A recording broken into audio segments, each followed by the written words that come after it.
Welcome, it's Chuck with Alias Collects, where we interview and talk about vintage, archive, style, and most importantly, relationships in the reseller community.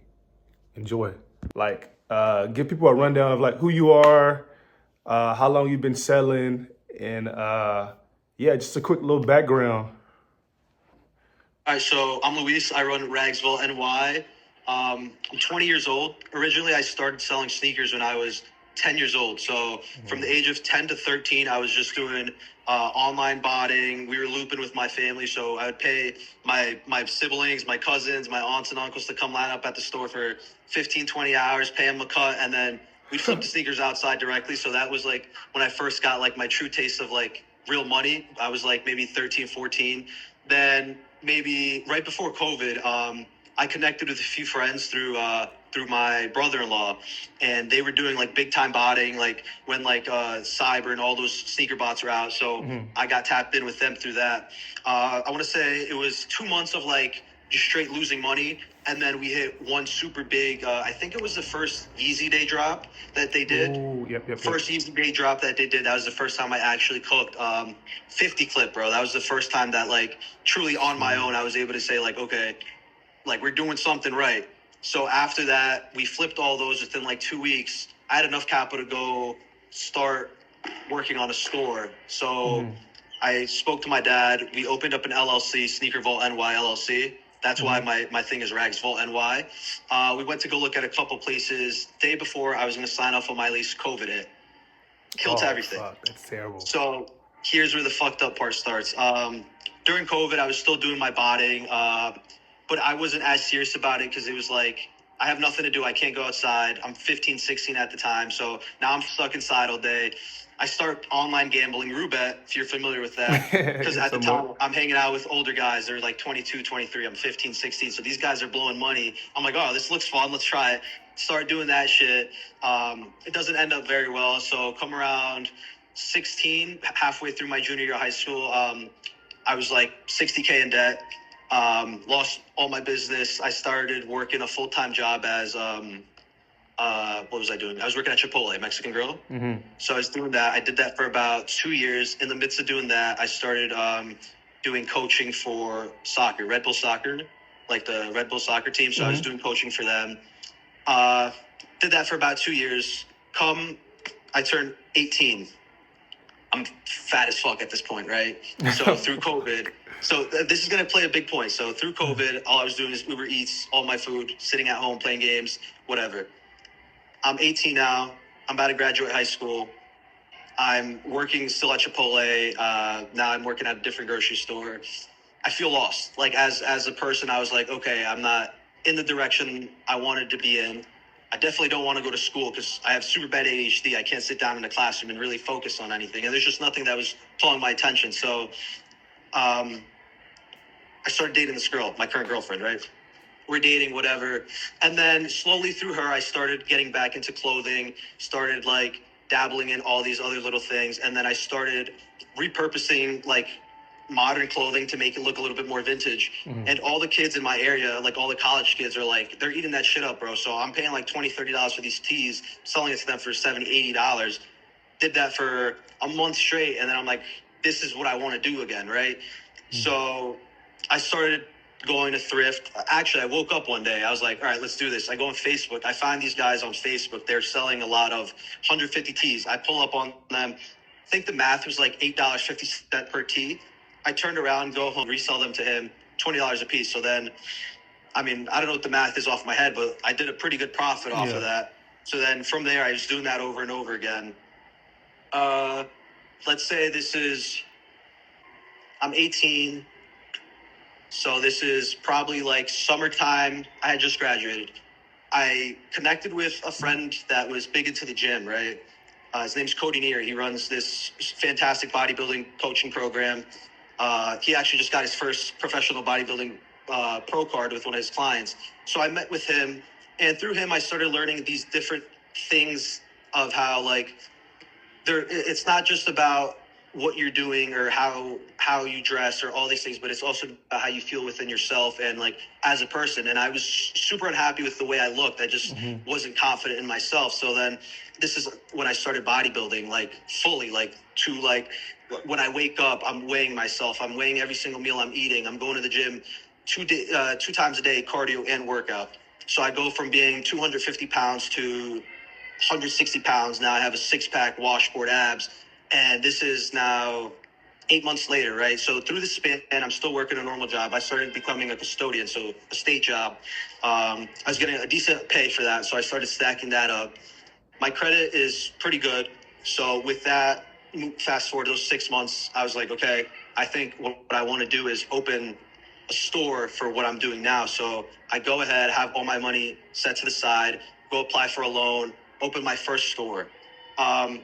I think what I learned from having my first store was that people aren't going to applaud you and give you roses and flowers for your accomplishments until they see that they're benefiting from it, right? Or that they're getting something good out of it.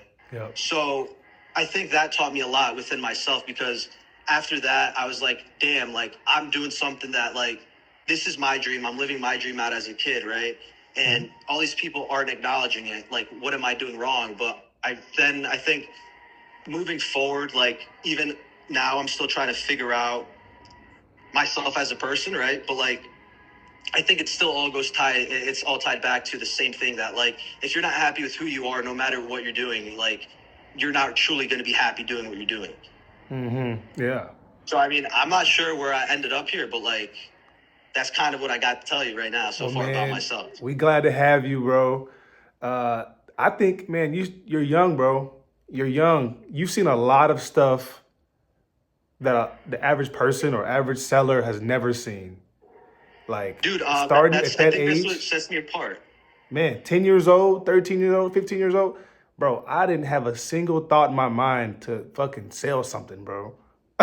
like, I think that's where I'm not in the mindset of like, this is for fun. It's more like, I got to survive. Like, if I don't sell X, Y, and Z, there's no food on the table. There's no house for me to live under, and there's no car for me to move around. Like, I think a lot of the people in our industry, like, not to shit on anybody, but a lot of people in the industry come from money, so they don't understand what it's like to truly hustle and work for things that you want to earn.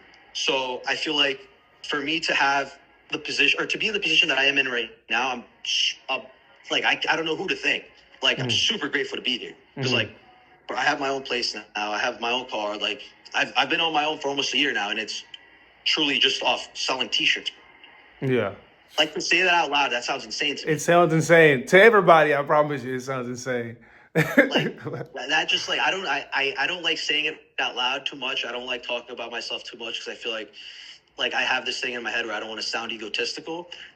But I feel like there's certain times, like right now, where like you're asking me about myself, and like saying it out loud just sounds like I feel phenomenal saying that out loud. Bro, let me say something. I'm a professional athlete. I play professional basketball.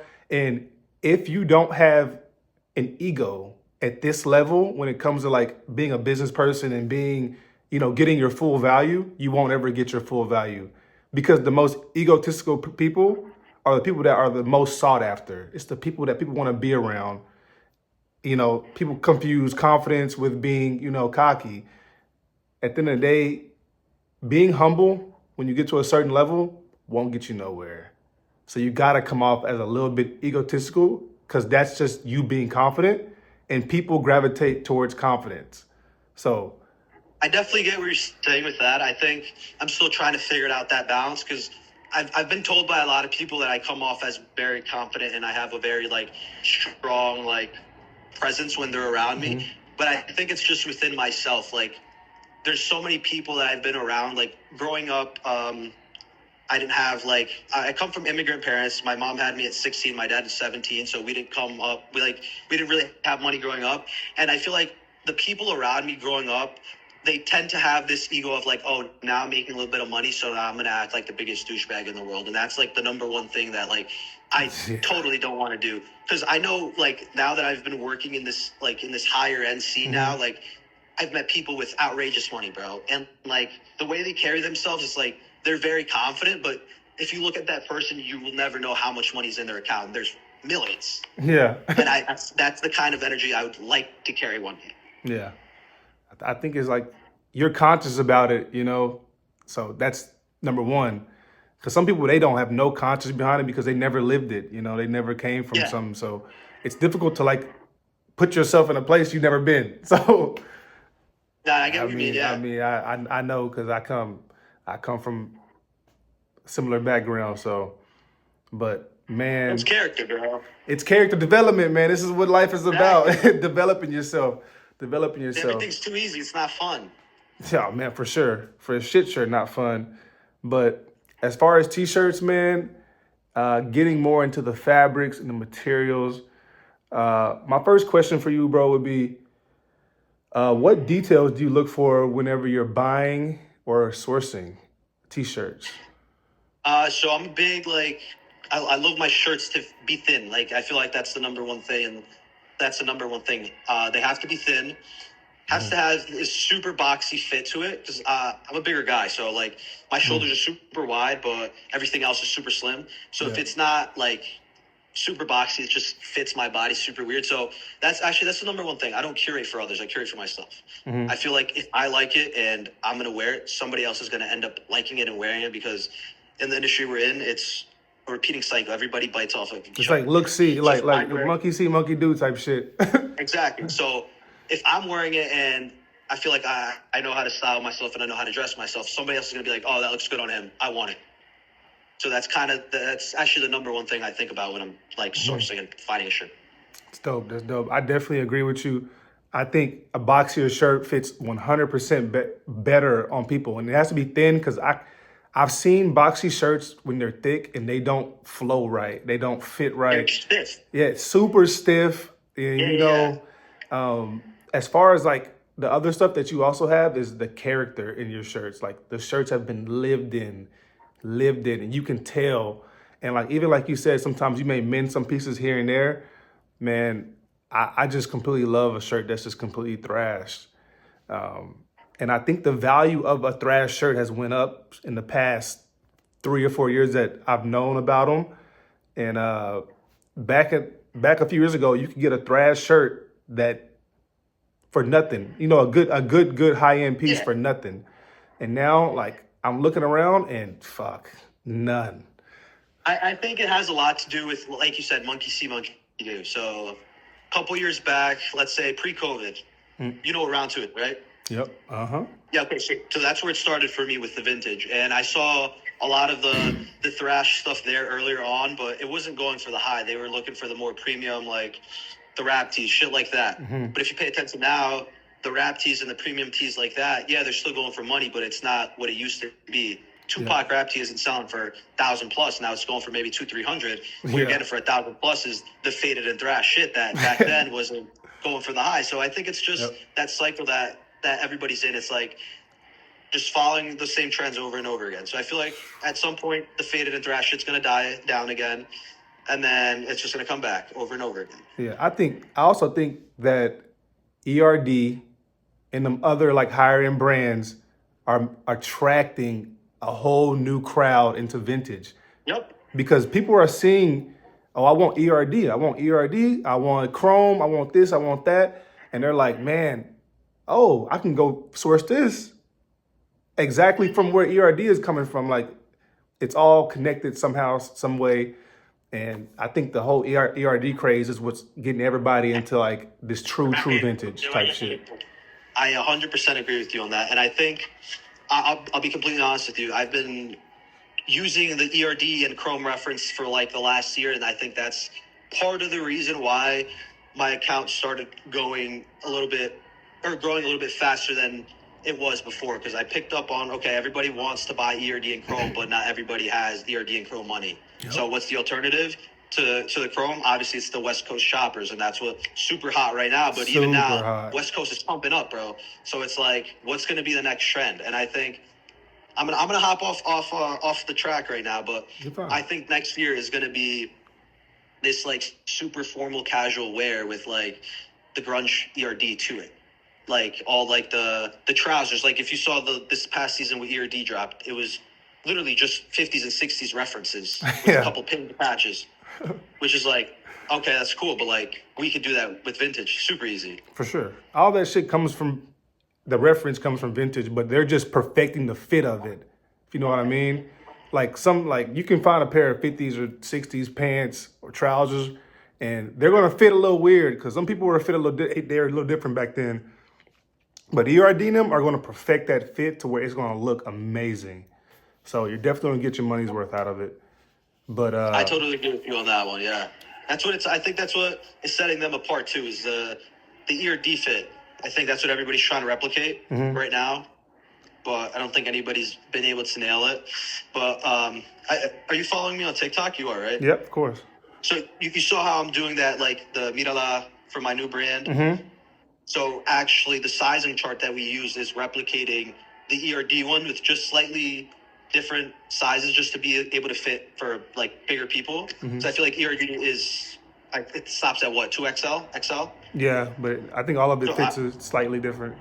You know, yeah, like, so I have a ton of friends who are like bigger guys, bigger dudes, whatever. They're like hitting the gym or they're just not hitting the gym at all. So like I want to make sure that everybody's able to fit in one of those things, kind of thing. yeah, accommodating for everybody. I mean, that's perfect. That's perfect. Yes, sir. I'm excited about that. By the way, I think. I mean, Thank you, you got a thank great you. you got a great mind for it. You got a great. You've seen a. The thing is, you've seen a lot of T-shirts. You've seen a lot of different fabrics, and you're going to do great behind it because you've actually touched it and seen it. And you know what you like. You know what you need to do. So it's going to be interesting. Yeah, And piggybacking off on the fact that like I see you do a lot of content. I see you do a lot of content, and I love your content. I actually love seeing people like just do what they love, and I like to see people like interact with other people.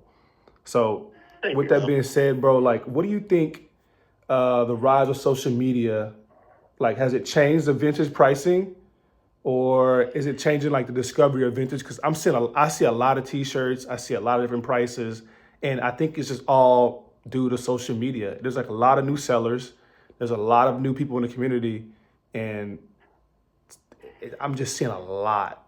So do you think social media is like progressing, or could it be kind of hurting the discovery, like making rare teas less rare, or making, you know what I mean?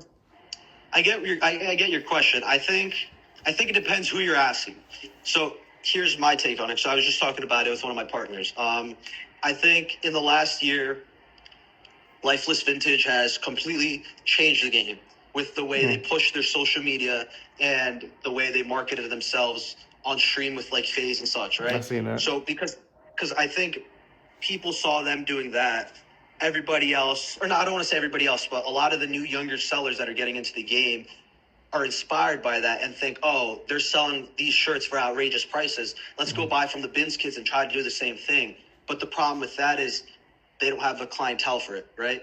So I think that's where it gets a little tricky.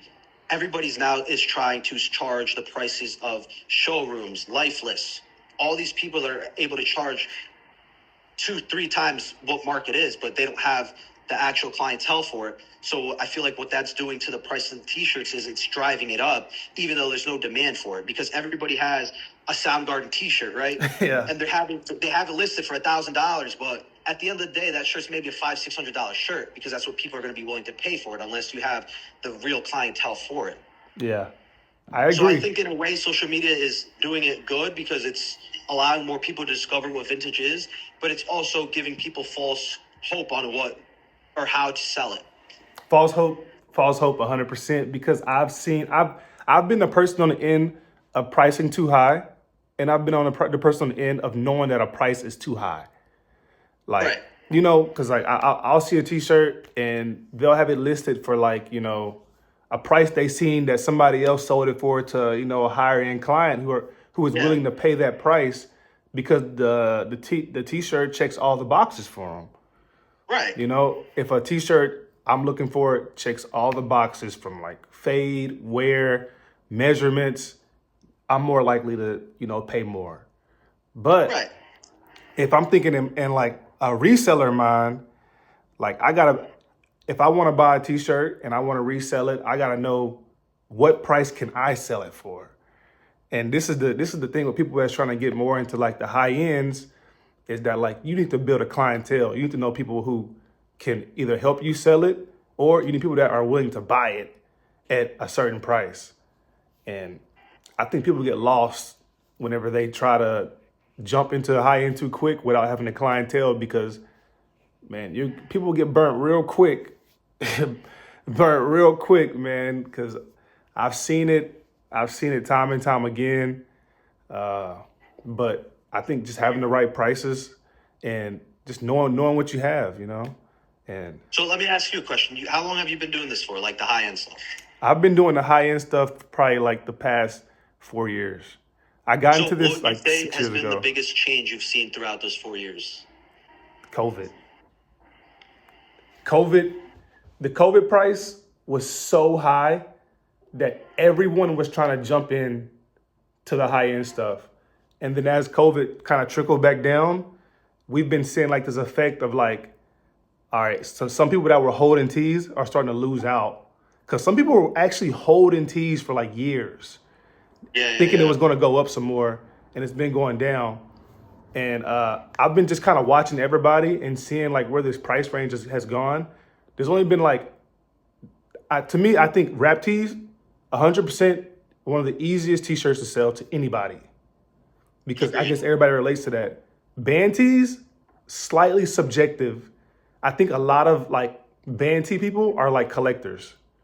Like I other agree. I think so. I think the other same way. resellers who like want to have that in their collection. It's almost like they're investing in it. And I think that's the difference between like some of the rap and then the other than the band high ends. But like me, I have a hard time selling any t-shirt I buy that is from a band that I like or a music group that I like. And Because it's niche. it's so niche to you. niche. I spent so much time looking for the right tee that checks all my boxes, and I think the market is starting to stabilize out. But as more people come into the market and start wanting more and more and more and more, I think it's just going to keep driving the price up. And also on top of that, the fakes that are coming out are getting really, really good. So now, Too good. nobody wants to sell their shit because they can't find it again without damn near getting burned. And man, now I got another question for you. Do you mostly buy in person? I think I'd say it's a good balance of like 50-50. I do a lot of in-person buying, but so I work from home now. So I feel like most of my time is like 10, 12 hours a day just shopping online. So I think it definitely is a good mix of like 50-50. Is that have you still been collecting the Mansons and like curating the Mansons? That's my like bread and butter, brother. That's like what sells like this for me. And for sure, Super quick. people love a good Manson. They love a good cradle, and like I tried to get into the cradle. It just wasn't resonating with my clients for some reason. I think it's just a it's little too too freaky. edgy. It gets a little too freaky on that side, bro. I love it. Like I love it, bro.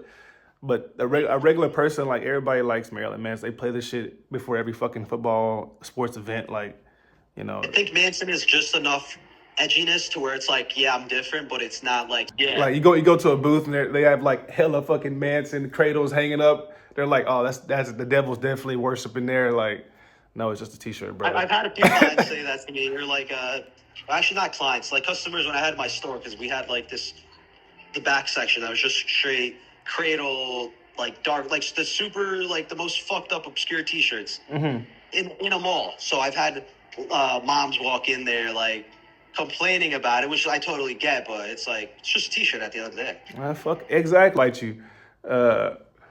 What do you hope people understand about clothing that they currently don't? This can go into vintage, and go into streetwear, to anything. Oh, simple. Clothing is not who you are. It's just extension of who you are. Okay. Does that make sense? Yep. I feel like a lot of people think, okay, I'm wearing X, Y, and Z. I'm better than you. But you take that clothes away, it's just a dull soul. Like there's no personality to it. There's no character to it. I think once you become a person and find out who you truly are, the clothes is just describing your emotions for you, right?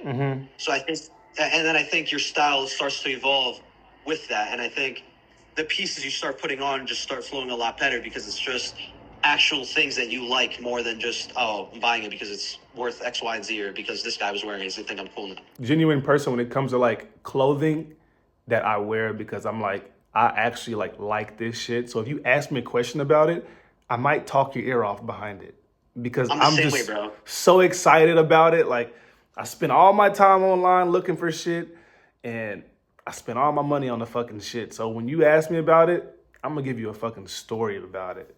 You know, I'm not just like, I see people go to stores and they be like, oh, that shirt looks cool. I'm gonna just grab it, you know, whatever. Nobody cares. But some people out here actually care about the story of the clothes. They care about how it makes them feel, first of all. Like if I put a shirt on and I'm like, man, I worked so hard to get this shirt, waited so long, I'm so happy to wear it. Like that's where I get like my dopamine spike. And then when I see other people like buy stuff from me that feel the same way, like I can't do nothing but smile. Like it just makes me happy to Good see that type feeling. of shit. Yeah. So I resonate with that for sure.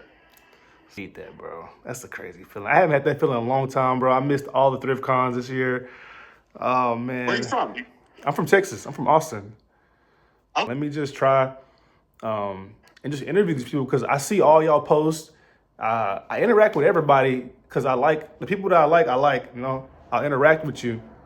And I think, man, a lot of people just got some special shit going on. Like you, I didn't even know you had a store. I see, I think the first time I seen you, you posted a TikTok and it was, you were displaying a collection. I was like, holy shit. Like them tees are crazy. Hey, bro. I was like, bro, I'm like, I need it. And my wife is like, chill. I've been watching. You do have a fucking, vegetable Nirvana. I think I mentioned, I asked you Great. about faded out crazy. My homie Raka, you met Raka actually. I think he traded or bought something from you. Yeah, that's the Yeah, bro. yeah, in San Antonio. So I'm always talking to him. He the homie, man. Shout out Raka. And he fucking, we've had the same taste. So he's like, bro, I forgot this dude's name, but he had the craziest shit. He was the coolest dude. Like he's so chill. You know, you can tell he just genuinely loved this shit. And he was like, man, he had the craziest Nirvana on. You would have loved it. So I say, man, I know who you're talking about. I'm gonna just wait and see if he posts it. And you posted, and I was like, oh my God. That really makes me feel like, bro, that makes me feel so good, bro. Thank you. Yeah. And I see you're doing the collab with Bobby, with Darlin. Yeah. So, So, man, I mean, are you friends with Bobby? yeah, man, that's my dog. Bro, so that's just another guy I just met, bro. But like, through the clothing, bro, I don't know what it is, bro. There's just a certain connection with him, bro. It's like, it's just like, I feel so close to him. And like, we spoke about it, and it's like we want to continue growing. And like, we're going to, like, I want him to do like a design for me for like one of the upcoming drops that we're doing. I told him probably like April, May. But like that's definitely something that we're gonna like continue to do is keep working because like people are eating that shit up. The one that he did with the girl print and then I'm distressing over them, bro. People are eating that shit up crazy. Oh my God. I told him, bro, when he dropped it, when he I think he posted like a little snippet, like I guess he was like giving like a little teaser. And I was like, bro, that picture resonates with me. Like it looks like, you know, like fucking Raph Simmons, fucking archive Raph Penelope. That's exactly and what I'm I like, thought, bro, that shit looks crazy. And I'm like, fuck. And he's gonna put these shits on faders. Oh man, I'm gonna die behind this shit. And I've just been watching. He has a beautiful mind, bro. And he's a very cool person. I met him like 2 years ago at ThriftCon Houston. We've been friends ever since. And like I said, I think he knows so much about every little niche genre, bro. It's insane. Yeah. You can ask him any question, he knows something, bro. And that's just a crazy trait to have. But I'm excited to see what y'all cook up, bro. I saw you grab a couple pieces from him. Y'all got the collab going on. It's fire. People in New York are gonna love it. I think this was great, man. I appreciate you hollering at me and letting me interview you and just, you know, get your background. Sorry for such an abrupt ending, but quick little summary from the interview. Man, Luis is a great guy, great head on his shoulders, been doing this for a while. You can't do nothing but appreciate something like that. And I'm wishing him the best. And I can't wait to see what he cooks up here in the future. So thank y'all for watching.